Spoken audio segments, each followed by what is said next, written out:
This is Neha. Welcome back to the channel. Hope you all are doing great. तो आज की class के अंदर मैं आपको बताऊंगी माइक्रो इकोनॉमिक्स के मोस्ट एक्सपेक्टेड क्वेश्चंस। ये मोस्ट इंपॉर्टेंट क्वेश्चंस है जिनके एग्जाम में आने के चांसेस बहुत ज्यादा हैं।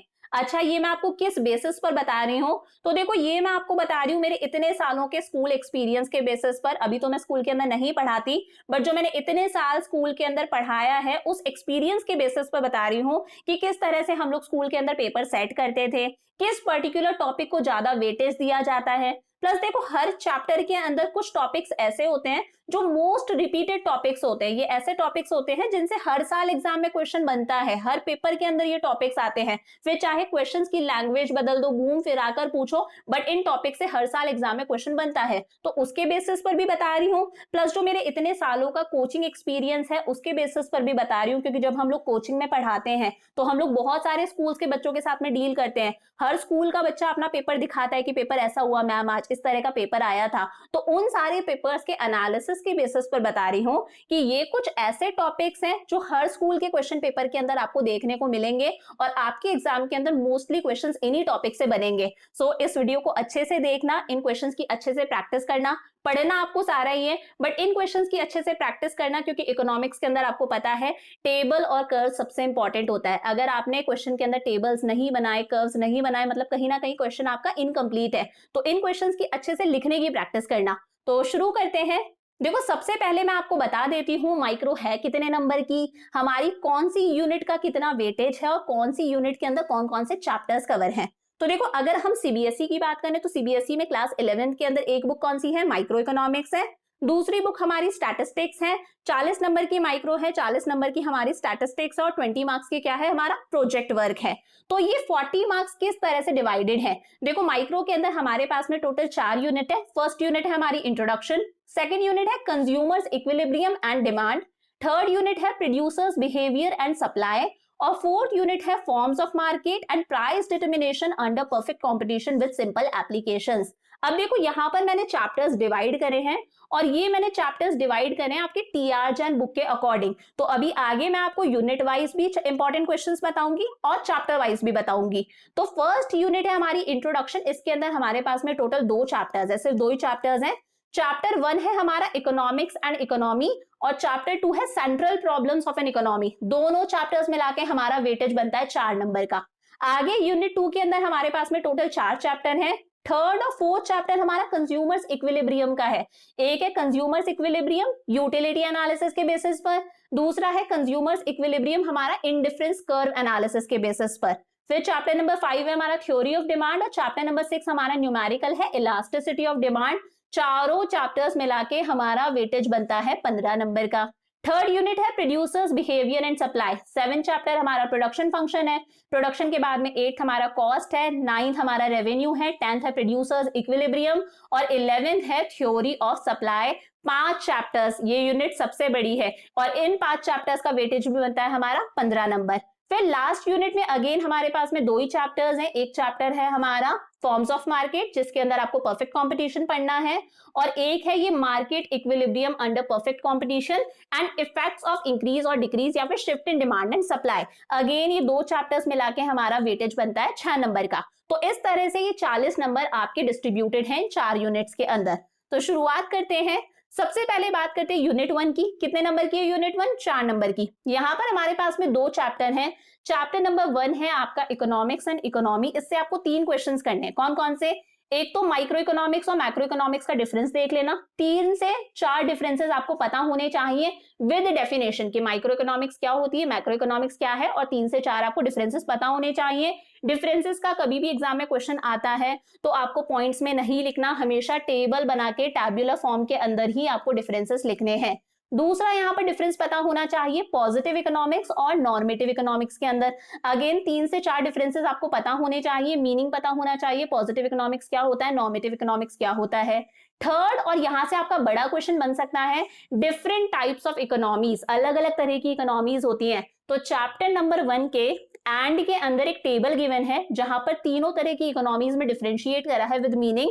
एक होती है सेंट्रली प्लान्ड इकोनॉमी, एक होती है मार्केट इकोनॉमी, एक होती है मिक्स्ड इकोनॉमी। तीनों का मतलब पता होना चाहिए, तीनों के अंदर डिफरेंसेस पता होने चाहिए। अगर आपका डिफरेंसेस आते हैं तो तीनों डिफरेंसेस आपको टैबुलर फॉर्म में ही करने हैं। तो ये 3 क्वेश्चंस बन गए आपके चैप्टर नंबर 1 से। चैप्टर नंबर 2 की बात करें, central problems of an economy, तो मोस्ट इंपॉर्टेंट क्वेश्चन बनता है यहाँ पर central problems of an economy को एक्सप्लेन करो। देखो 3 सेंट्रल प्रॉब्लम्स होती है, कौन कौन सी? What to produce, how to produce, for whom to produce. तीनों आपको डिटेल में पता होनी चाहिए। क्वेश्चन कैसे भी आ सकता है कि मार्केट इकोनॉमी में तीनों प्रॉब्लम्स कैसे सॉल्व करी जाती हैं बताओ, या फिर सेंट्रली प्लान्ड इकोनॉमी में तीनों प्रॉब्लम्स कैसे सॉल्व करी जाती हैं। तो ये एक इंपॉर्टेंट क्वेश्चन है। दूसरा क्वेश्चन यहाँ पर बनता है आपका पीपीसी पर, कि पीपीसी होता क्या है। पीपीसी का आपको शेड्यूल बनाना आना चाहिए, यानी कि टेबल बनानी आनी चाहिए, और इसका कर्व बनाना आना चाहिए। और एक मोस्ट इंपॉर्टेंट क्वेश्चन, ये छोटे मार्क्स में भी पूछा जाता है, ये 2 में भी पूछा जाता है, ये 3 नंबर में भी पूछा जाता है, ये 4 नंबर में भी पूछा जाता है। बस पूछने का तरीका बदल सकता है। डायरेक्ट क्वेश्चन आएगा तो क्वेश्चन आ जाएगा explain 2 basic properties of PPC, PPC की 2 बेसिक प्रॉपर्टीज बता दो। या फिर हो सकता है प्रॉपर्टी लिखी हुई हो। पीपीसी की 2 बेसिक प्रॉपर्टीज कौन सी होती हैं कि PPC slopes downward from left to right and PPC is concave to the point of origin. तो डायरेक्ट क्वेश्चन आ सकता है कि भाई 2 पीपीसी की प्रॉपर्टीज बता दो। अगर घूम फिरा के आएगा तो क्वेश्चन ऐसे आ सकता है why PPC slopes downward from left to right explain, या फिर why PPC is concave to the point of origin explain. तो हर तरह से क्वेश्चन बन सकता है, मोस्ट इंपॉर्टेंट है, इसे अच्छे से करना। तो this was all about unit 1। चलते हैं यूनिट 2 के अंदर। हमारे पास में टोटल 4 चैप्टर्स हैं। यूनिट 2 कितने नंबर की है हमारी? 15 नंबर की है। सबसे पहले चैप्टर नंबर 3 हमारा कंज्यूमर्स इक्विलिब्रियम यूटिलिटी एनालिसिस के बेसिस पर। यहाँ पर हमारे पास में टोटल 3 टॉपिक्स है जो मोस्ट इंपॉर्टेंट है। एक है law of diminishing marginal utility. जब आप लॉ लिखोगे तो आपको लॉ भी लिखना है, साथ में टेबल भी बनानी है, साथ में उसका कर्व भी बनाना है। फिर आता है भाई कंज्यूमर्स इक्विलिब्रियम एक्सप्लेन करो यूटिलिटी एनालिसिस के बेसिस पर। तो इसका भी आपकी बुक के अंदर डायग्राम गिवन है, कर्व गिवन है। एक रिलेशन आ सकता है कि टीयू और एमयू के बीच का रिलेशन एक्सप्लेन करो, और साथ में टेबल भी बनानी है, कर्व भी बनाना है। जब भी लॉ का क्वेश्चन आएगा, जब भी रिलेशन का क्वेश्चन आएगा, तो आपको टेबल भी बना के आनी है और वहां पर आपको कर्व भी बना के आना है। यूनिट 4 की अगर हम बात करें तो यूनिट 4 भी कंज्यूमर्स इक्विलिब्रियम ही है, बट कौन से अप्रोच से? इंडिफरेंस कर्व एनालिसिस के अप्रोच से। अब यहाँ पर अगर डायरेक्ट क्वेश्चन आता है ना, बड़े नंबर का क्वेश्चन, तो आ सकता है कि भाई आईसी की प्रॉपर्टीज को एक्सप्लेन कर दो। प्रॉपर्टीज पूछे चाहे फीचर्स पूछे, एक ही बात है। तो ये तो डायरेक्ट क्वेश्चन आ सकता है कि आईसी की प्रॉपर्टीज को एक्सप्लेन कर दो, तो आपको सारी प्रॉपर्टीज को एक्सप्लेन करना है। बट 3 या 4 नंबर का क्वेश्चन कैसे बन सकता है?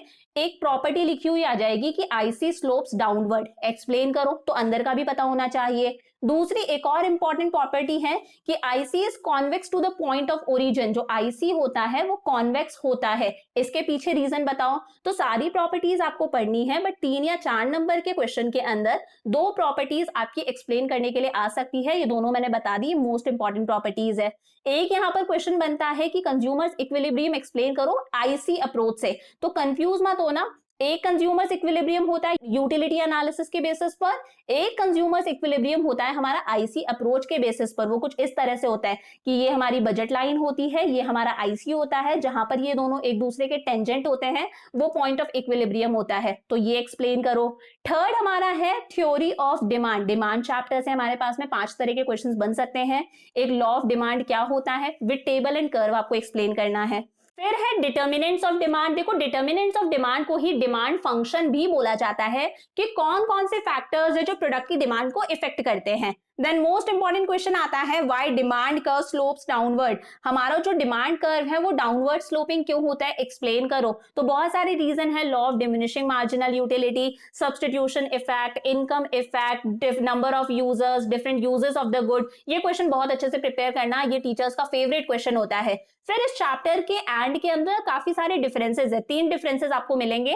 तो 2 डिफरेंसेस यहाँ पर आपको प्रिपेयर करने हैं, कॉन्ट्रैक्शन ऑफ डिमांड और डिक्रीज इन डिमांड में, और एक है एक्सटेंशन ऑफ डिमांड और इंक्रीज इन डिमांड के अंदर। तो इन दोनों डिफरेंसेस में से एक डिफरेंस एग्जाम में पूछा जा सकता है, तो इसे अच्छे से करना। लास्ट चैप्टर है हमारा इलास्टिसिटी ऑफ डिमांड। देखो इलास्टिसिटी ऑफ डिमांड से अगर आपका थ्योरेटिकल क्वेश्चन आएगा तो क्वेश्चन आएगा factors affecting price elasticity of demand. Chapter के एंड में गिवन है कौन कौन से ऐसे फैक्टर्स है जो किसी भी प्रोडक्ट की इलास्टिसिटी को इफेक्ट करते हैं, और यहां से एक न्यूमेरिकल क्वेश्चन तो बनता ही है। कौन सा बनता है? इस फॉर्मूला वाला, elasticity of demand is equal to negative sign change in quantity upon change in price into price upon quantity. तो इस फॉर्मूला के जितने भी न्यूमेरिकल क्वेश्चंस है बहुत ही इजी है, मैंने पढ़ाया भी है इलास्टिसिटी ऑफ डिमांड। आप चाहो तो मेरी वीडियो से पढ़ सकते हो, आपको अच्छे से समझ में आएगा। तो इसके सारे के सारे न्यूमेरिकल प्रैक्टिस कर लेना और थ्योरी का सिर्फ एक क्वेश्चन कर लेना। आप अगर फैक्टर्स आप 5 फैक्टर्स भी प्रिपेयर कर लेते हो तो मोर देन इनफ है।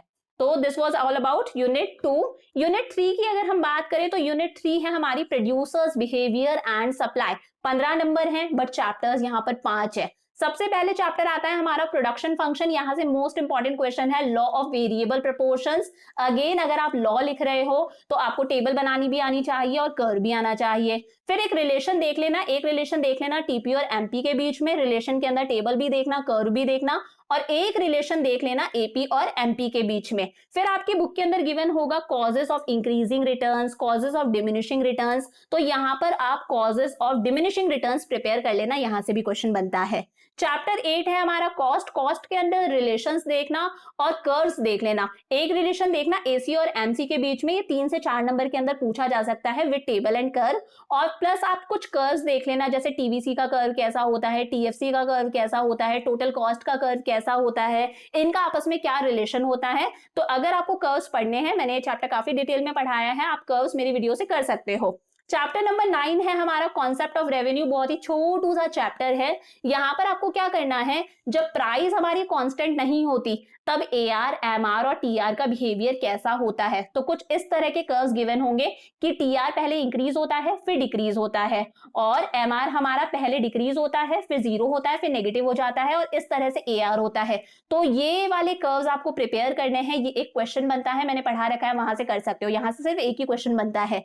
देन है chapter number 10 producers equilibrium. Again ये बहुत ही छोटू सा चैप्टर है कि प्रोड्यूसर्स इक्विलिब्रियम क्या होता है एक्सप्लेन करो। तो इसका एक अप्रोच है एमआर एमसी अप्रोच, जिसके अंदर कुछ कंडीशंस है कि भाई जब एमआर एमसी के इक्वल होता है, और सेकंड कंडीशन क्या है कि इस पॉइंट के बाद में आपका एमसी जो है वो इंक्रीज होना चाहिए। तो एमआर एमसी अप्रोच के अकॉर्डिंग प्रोड्यूसर्स इक्विलिब्रियम क्या होता है ये भी मैंने वन शॉट वीडियो के अंदर एक्सप्लेन करा है, वहां से कर सकते हो। नोट्स भी आपको बुक से पढ़ने की जरूरत नहीं पड़ेगी, जितने मैंने बनाए हैं उतने नोट्स लिखकर आ जाना, मोर देन इनफ है। लास्ट चैप्टर आता है हमारा theory of supply. Supply function देख लेना, डिटर्मिनेंट्स ऑफ सप्लाई की कौन कौन से ऐसे फैक्टर्स है जो प्रोडक्ट की सप्लाई को इफेक्ट करते हैं। न्यूमेरिकल देख लेना इलास्टिसिटी ऑफ सप्लाई के। अगेन जैसे डिमांड के अंदर 2 डिफरेंसेस थे ना, कॉन्ट्रैक्शन और डिक्रीज वाला, एक्सटेंशन और इंक्रीज वाला, सेम ऐसे ही डिफरेंसेस है कॉन्ट्रैक्शन ऑफ सप्लाई और डिक्रीज इन सप्लाई में डिफरेंस देख लेना। एक्सटेंशन ऑफ सप्लाई और इंक्रीज इन सप्लाई में डिफरेंस देख लेना। या तो क्वेश्चन यहां से आएगा या फिर उधर से आएगा डिमांड वाले में से कि एक्सटेंशन कॉन्ट्रैक्शन में डिफरेंस बताओ, बट एक क्वेश्चन यहां से बनेगा। लास्ट यूनिट आती है हमारी यूनिट 4। यूनिट 4 है हमारी forms of market and price determination. 6 number की यूनिट है बट सिर्फ 2 ही चैप्टर्स हैं और छोटू से चैप्टर्स हैं। जो चैप्टर नंबर 12 है ना वो तो 15 से 20 मिनट का चैप्टर है आपका, फॉर्म्स ऑफ मार्केट। इसके अंदर सिर्फ आपको परफेक्ट मार्केट के बारे में पढ़ना है और उसके फीचर्स पढ़ने हैं। मेरी वीडियो से कर सकते हो, वन शॉट वीडियो है, छोटी सी वीडियो है, एक वीडियो के अंदर आपका पूरा चैप्टर कंप्लीट हो जाएगा। चैप्टर नंबर 13 की बात करें तो देखो चैप्टर नंबर 13 में एक क्वेश्चन तो बनेगा आपका प्राइस सीलिंग और प्राइस फ्लोर पर। या तो प्राइस सीलिंग पर क्वेश्चन आएगा या फिर प्राइस फ्लोर पर क्वेश्चन आएगा, हो सकता है दोनों पर भी एक साथ आ जाए, बट यहां से एक क्वेश्चन बनेगा। प्लस इसके सारे कर्व्स बहुत इंपॉर्टेंट है, अगर कर्व्स भी प्रिपेयर कर लोगे ना तो काम बन जाएगा कि डिमांड ज्यादा इंक्रीज हुई, सप्लाई कम इंक्रीज हुई, डिमांड ज्यादा डिक्रीज हो गई, सप्लाई कम डिक्रीज हुई, जितनी डिमांड इंक्रीज हुई उतनी सप्लाई इंक्रीज हो गई। इस तरह से करके बहुत सारे कर्व्स गिवन हैं। तो अगर आप चाहो तो ये भी आप मेरी वीडियो से कर सकते हो, सारे कर्व्स आपको डिटेल में समझ में आ जाएंगे। तो ये मैंने आपको बता दिया आपका यूनिट वाइज भी और चैप्टर वाइज भी most important question. So this was all about today's video. अब आपको क्या करना है, अगर अभी तक आपने कुछ नहीं पढ़ा, आपके एग्जाम के अंदर 2 या 3 दिन ही बचे हैं, तो प्लीज इन क्वेश्चंस को तो बहुत अच्छे से करना। ये मोस्ट इंपॉर्टेंट क्वेश्चंस है। अगर आपने ये भी कर लिया ना, तो इट इज लाइक एक स्मार्ट स्टडी हो जाएगी। अगर आपने पूरा नहीं भी पढ़ा ना, तो इन क्वेश्चंस को करके आप बहुत अच्छा स्कोर कर सकते हो। और अगर आपने सब कुछ पढ़ लिया, बहुत अच्छी बात है, तो प्लीज इन क्वेश्चंस की लिखने की प्रैक्टिस करना। देखो इको में क्या होता है, कई बार हम लोग पढ़ के सारा जाते हैं, बट वहां पर जाके सोचते हैं यार लिखना कैसे था। अब ठीक है भाई, थ्योरी लिख दी, यार इसकी टेबल कैसे बनेगी, फिर टेबल में दिमाग लगाते हो, फिर कर्व में दिमाग लगाते हो, तो बहुत टाइम वेस्ट हो जाता है। तो अगर सब कुछ पढ़ लिया, तो इन क्वेश्चंस की लिखने की प्रैक्टिस करना।